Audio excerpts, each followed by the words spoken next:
Enzo Maresca and his team have come to a Premier League side and they've played their football. The game won by Abdul Fatawu at the end of the first half in extra time with a memorable strike, but they had chances in normal time to win it. And this has been some performance, some statement from Leicester City. They're a game away from Wembley. They're into the FA Cup quarter-final after a wonderful performance on the South Coast. Full-time score after extra time. Bournemouth 0, Leicester City 1.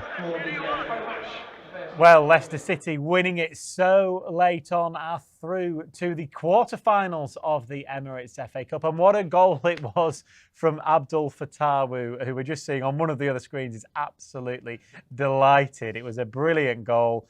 He's happy. Enzo Maresca has a big smile on his face as well, and rightly so. David Nugent, Jerry Taggart and Matt Elliott will be with me, Dan Bates, as we assess that victory and look ahead to whom Leicester could maybe face in the quarterfinals as well. Firstly, let's concentrate on tonight, though. And they did it in extra time. They did it the hard way, but what a way to win the game. Yeah, that's what the game needed. Just that moment of special finish from Fatawu there. Just a little bit of brilliance in front of goal, which we've been lacking for the whole 120 minutes. But he pops up on that left-hand side, cuts inside on his left foot.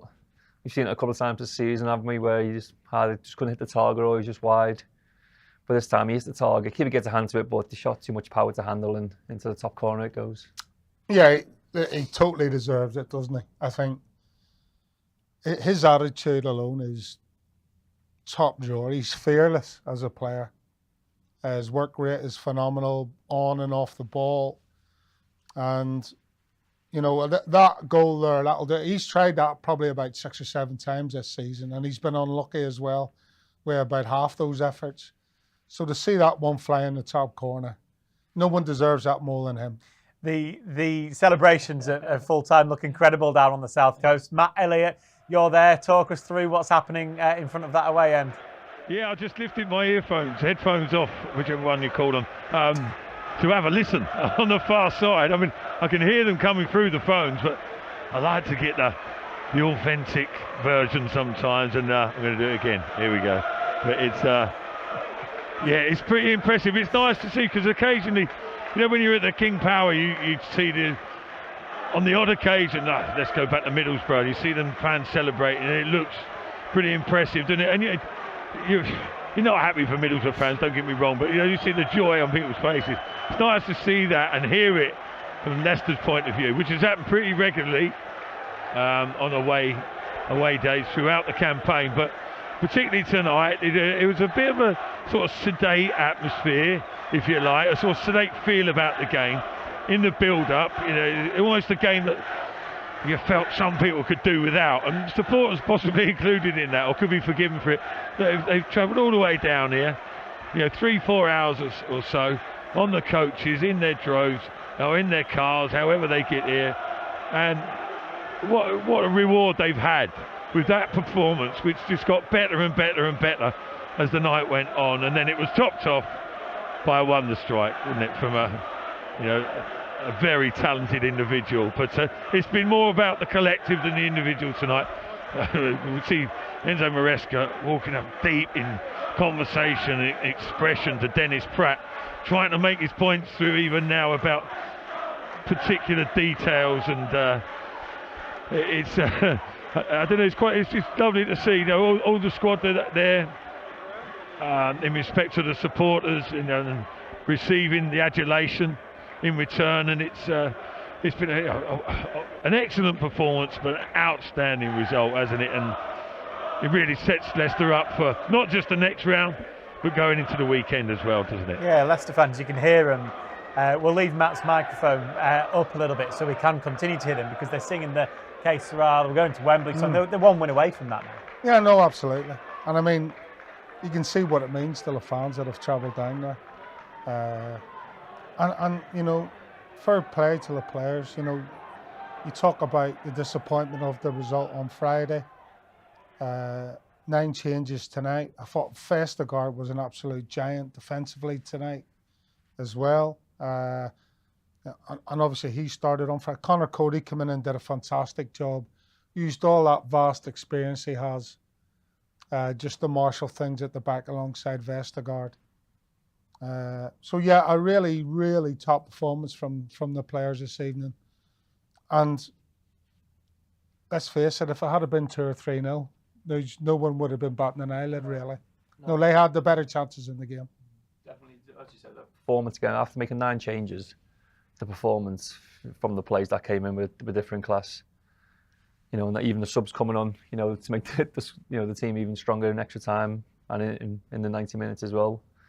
But you know, we're seeing celebrations again with Fatawu dancing in front of the cameras, and it's nice to see the players, you know, go over to the fans, show their appreciation. You know, they've travelled a long way. They're going to get home early hours in the morning, don't have to get up for work.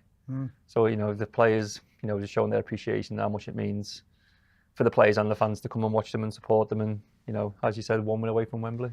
Yeah, it's Abdul Fatawu who's leading the celebrations, Matt. Obviously, when they were going on there, the players have gone back into the dressing room now. You imagine he's the type of player that will be continuing those as we speak in the dressing room. He's 19 years old. He's just really enjoying being a Leicester City player at the moment. And obviously, goals like that, moments like that are going to help. We'll come back to Matt. Apparently, we've just lost him. We'll be able to get him shortly. Same question to you, Jerry. He's a young lad.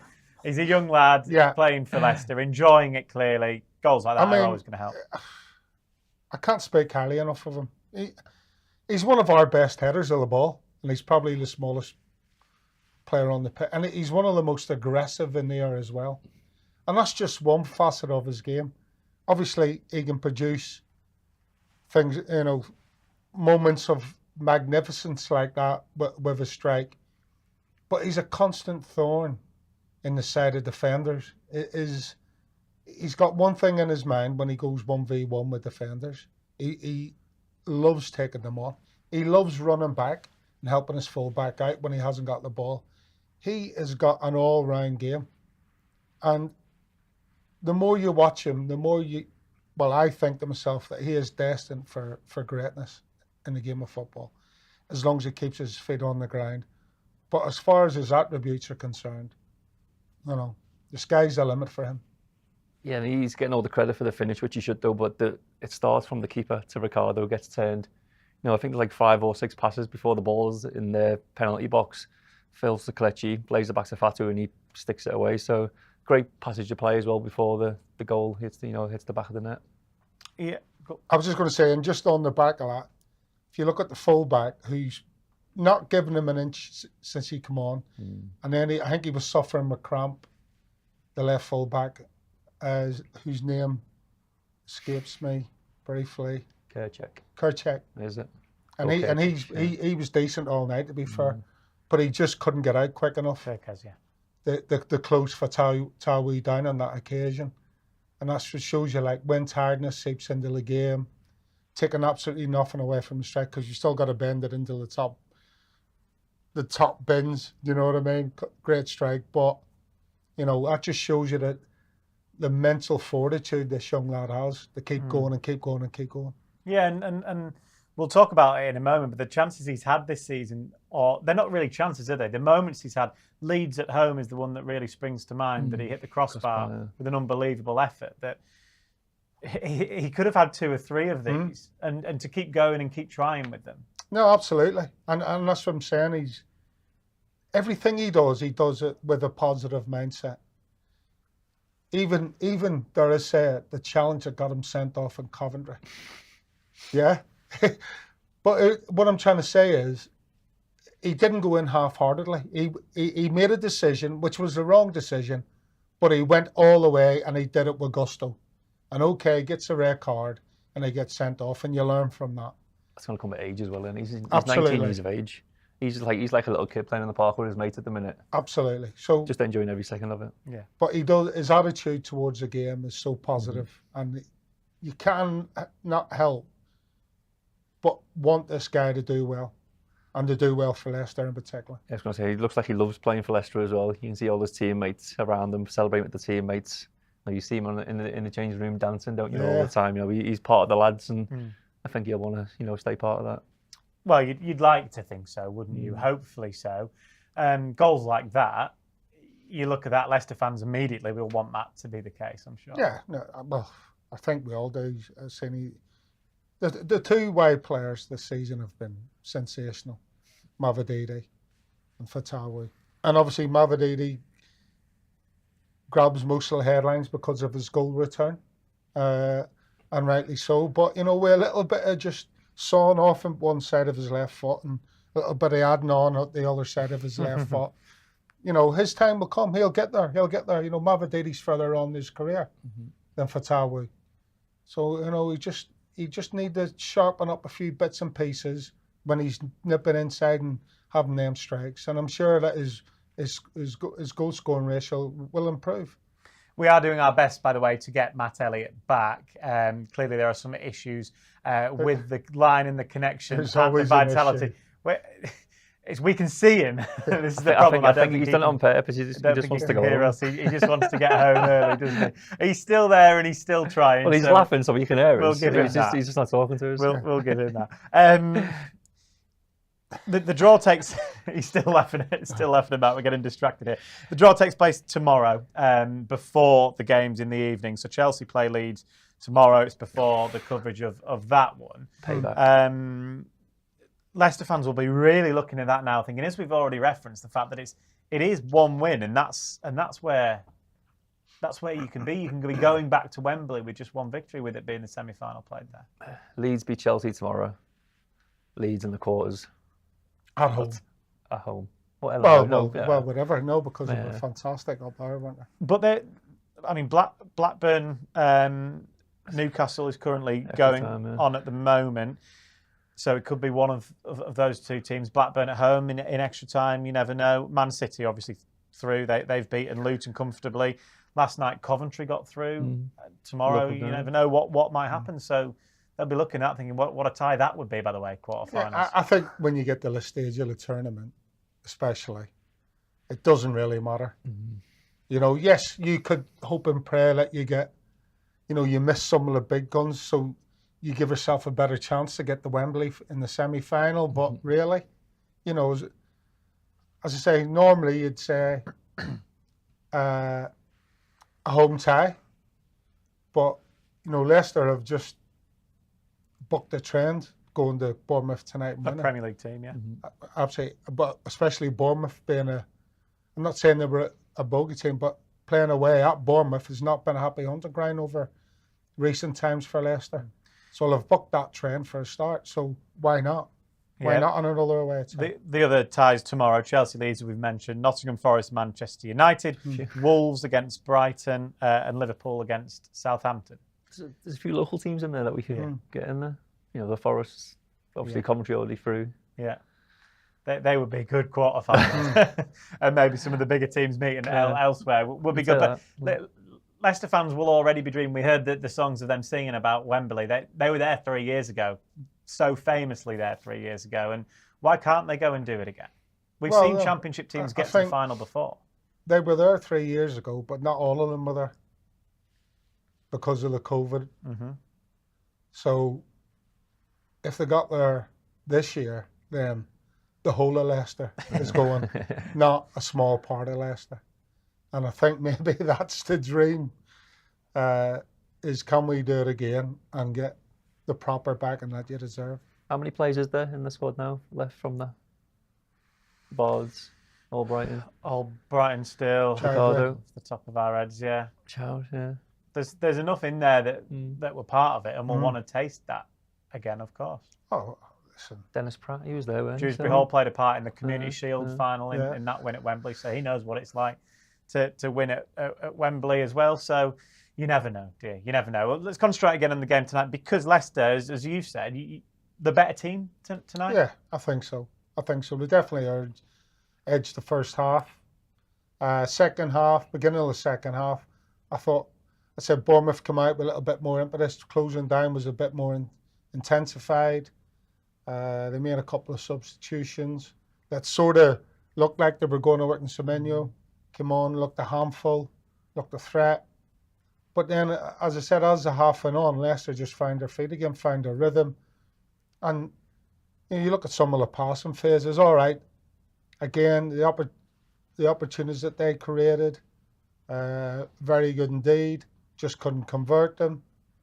Hence, we go to extra time. But that one moment, Leicester deserved to win that game. There's no doubt. Leicester were the better team. Leicester were the better team on Friday night and came away with zip, zero, nada. Tonight, Leicester were the better team and rightfully won that game. I think they look fitter as well, They didn't they? did. Towards the end of the game. Absolutely. I think they ran over Bournemouth in the end with how much they wanted it. And towards the end of the game, there was only one team that were going to win it, even in extra time. You know, you've seen like the players coming on for Leicester who played the whole 120. Even Yunus ran himself into the ground. He was tired, but he was still running hard in their defence. So fair play for Enzo to get them in shape and playing for the whole 120 because they look good. I'm not sure we'll get Matt back. So in a minute, I'm going to ask you for your man of the match from a Leicester point of view, unless you've got it off the top of your head right now. It's a tough one, isn't it? A tough one because I would give it to Fatawu, obviously, but he only. I'll tell you what, I'm going to give it Vestergaard. I thought he was that immense. marauding run as well. Yeah, and then he made that unbelievable run from zone half and nearly scored or nearly set. What a goal that would have been. Yeah, so I'm going to give it Vestergaard, I think when Marcel did well in the 90 minutes. Absolutely. He was looked really sharp. Yeah. Usually he kind of flutters in and out of the game, but I thought for the whole 90 minutes before he came off, he looked sharp. So reasons for Vestergaard then? I thought he was a colossus at the back, and for me, when I'm looking at a defender, I want him to do exactly what it says on the tin first and foremost. Defend. Obviously, Enzo plays a slightly different way, but when he needed to defend, he was there, throwing his body at everything tonight, and I love to see that.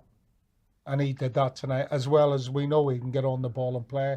He made that long busting run down the left-hand side, almost got on the score sheet, or had an assist. We're not quite sure what it was. Was it a shot? Was it a cross for Kelechi?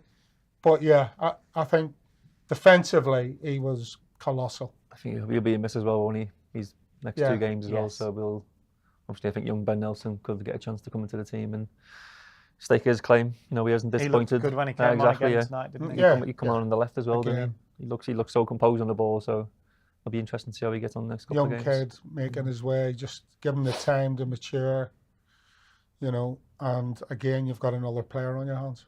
Is that who it'll be Saturday? I think so.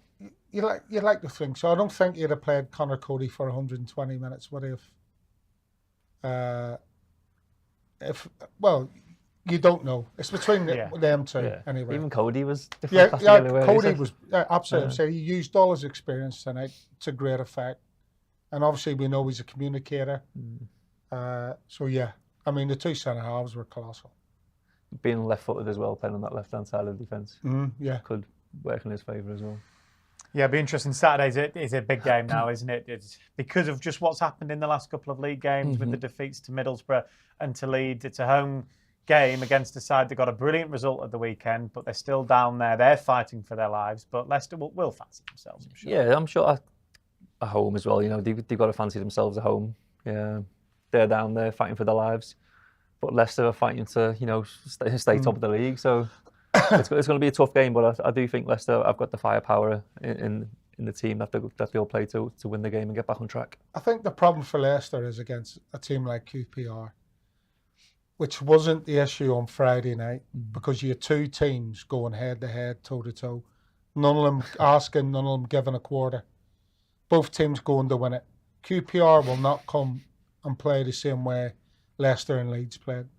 So Leicester's headache is breaking a team down that come to play like, say, Middlesbrough did. But obviously Middlesbrough were really good on the counter-attack.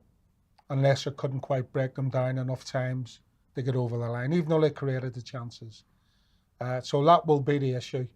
QPR will see this game as a bit of a free hit. They will have 11 more games after this game to try and get themselves over the line. That's not necessarily the way they'll look at it, but somewhere in the back of their mind, they'll know that they're not favourites to get anything out of this. So they just have to make it as difficult as possible. It'll be a case of making sure that Leicester take their chances, particularly early on Saturday if they do come. Yeah, it's vital. We've seen it against Middlesbrough with them 2 early You don't chances. want the nerves coming settling in. No, you want the nerves settled straight away. You want that early goal just to settle the nerves and the fans' nerves because, these last 2 results, even though the fans still believe in the team, you still get them jitters that they've lost the last 2. What's going to happen in the next game? You just don't really know. But King Power, with the fans behind them, you've got to fancy them to, get back on track and get the 3 points. What can they draw from tonight, do you think? Because there'll obviously be changes again back into the team on Saturday. Certainly, you'd probably guarantee those that didn't travel tonight, as long as there are no injury issues, those will be straight back in the starting 11. Will there be anyone tonight that you maybe before the 90 minutes were played, or 120 minutes were played, you wouldn't expect them to play, but now you'd think, oh, actually, they've done enough there for me to play? Well, Nuge mentioned Marcel. So, he looked like he's got his mojo back tonight, didn't he? He was effective both offensively and defensively.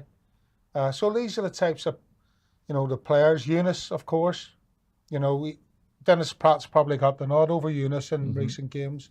But Eunice showed tonight that he'll give the ball away. Sometimes he tries to do too much. He overruns it but he's always sniffing around, trying to be positive. He's always trying to create something. He's got that creative gene in his play. So, and tonight, like you say, he was always thereabouts. Couldn't quite finish it off for that strike, but again, always positive. And he had another chance nearly in, didn't he, where he just couldn't quite hit the target. But I mean, a really bright performance from him as well. Hamza as well. Obviously played Leeds game. He's got a great chance of staying in the squad. Yeah, there's a lot of talk about Hamza on social media as well in terms of his performance. Yeah, I thought he was, solid again. Give away a couple of silly free kicks to the edge of the box, but other than that, he was composed on the ball. Coming in as that inverted fullback. I thought he was excellent again tonight. Yeah. So there's quite 3 or 4 staking a claim for a place on Saturday. Yeah, the poll went up on the club's X account, Twitter account, for the man of the match. Abdul Fatawu, 59% of the vote. That's just for the goal, isn't it? Yeah. And you obviously didn't have that. You only played half an hour, was it? He came on the second half, didn't he? and 15, 20 then minutes, plus the extra time. Which, fair enough, I said I would do it. I'd give it to him, but if someone's played the full 90 minutes, I think they probably deserve that, in my opinion. What do I know? Fans. Well, the poll that was on there didn't have Hamza Chowdhury included, and pretty much all the replies are saying Hamza Chowdhury in there because of his performance. I mean, a proper performance, like a grown-up man's performance from Hamza. It's mature, doesn't he? Yeah. I think that Friday as well, though, he was actually telling people at 1-1, even at 2-1, he was telling people to calm down a little bit, wasn't he? He was trying to, when there's maybe a bit of factions between a couple of players, a mini fight or whatever, he was the one separating and trying to get on with it. I think that obviously at Leicester he weren't getting his game. He went to Watford on loan. I think that's helped him a lot, playing week in week out for Watford, and then coming back and signing a new deal. Settled down, coming in now, and he's getting a little run of games. And I think he's just matured so much as a footballer, and you're starting to see it on the football pitch as well. Yeah, without a doubt. I mean, at the end of the day, if you're not wanted at a football club, it hits your confidence, doesn't it? It knocks your confidence, even to the most hardy of person or player. It still knocks you. And as you say, Enzo's come in and said, "No, you're staying with me, mate. I like you," and that there can make you grow as a person, as a player. And that's exactly what you've seen from Hamza this season. Well, that could maybe be Hamza in the Ricardo role, Ricardo in the more advanced role like we saw on Friday then, potentially. Yeah. He's got so many strings to his bow, Enzo, at the minute, and who knows what he's going to come up with. But, for sure, Ricardo, anywhere on that right-hand side, full back, holding midfield, attacking midfield, number 8, you just don't have a problem with him. Yeah. He's just so good, so versatile. Yeah. A lot of options for Enzo Maresca. The draw for the next round of the FA Cup takes place tomorrow evening at roughly 7 o'clock. So Foxes fans, keep your eyes peeled on lcfc.com to see who the Foxes do draw in the quarterfinals of the competition. We've got plenty more coming your way in the coming days here on Fox's Hub. Of course, that game that we've just been referencing there against QPR at the weekend. It is a 3 o'clock kickoff, back to Saturday 3 o'clock. That means we'll be live from 2. We'll be assessing what hopefully will have been a victory on extra time from 6 p.m. And there's also a podcast available for you, the latest episode of Leicester's the Place, a podcast this time with Sol Bamba in conversation with myself and with Matt Elliott. That's just about it from us this evening. Thank you very much for joining us. Brilliant for those Foxes fans that travelled all the way to Bournemouth on a Tuesday night. You got what you deserved, which was a fantastic winning goal in extra time from Abdul Fatawu, and the Foxes are in the quarterfinals. Good night.